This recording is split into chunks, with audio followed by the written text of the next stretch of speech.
Même Linus Torvald, le créateur de Linux, en fait, commence à utiliser un peu le vibe coding et tout. Tu as tous les vibe codeurs qui ont pris le wagon, mais en fait, il faut bien comprendre qu'il l'a fait juste pour un projet, comment je dirais, secondaire. En fait, c'est pas du tout lié au kernel de Linux. Il a créé une sorte de visualisateur de Python, en fait.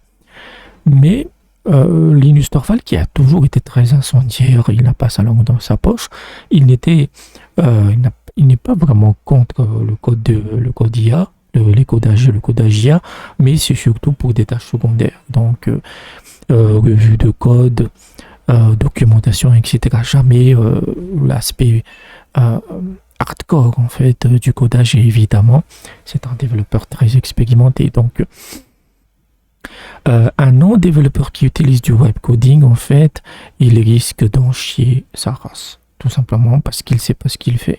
Mais pour un développeur, oui, c'est un outil qui va énormément accélérer ses capacités. Juste garder ça à l'esprit. Si vous êtes un non-développeur, à moins que vous passiez le temps pour apprendre à coder, en tout cas les bases, vous n'y arriverez pas. Tout simplement, comme moi, je suis écrivain, en fait, et quand je vois un mauvais texte écrit par l'IA, je le sais, en fait. C'est juste une question.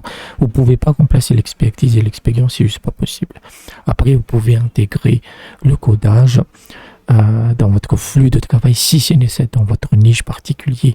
Si vous avez, voilà, vous avez besoin d'un truc custom en termes de codage, là ça peut marcher. Donc, mais ça va pas remplacer vraiment les développeurs hardcore. Donc c'est plutôt intéressant. Et ce qui est intéressant, c'est qu'il a utilisé Gravity. Moi, j'arrive pas à le faire marcher cette merde.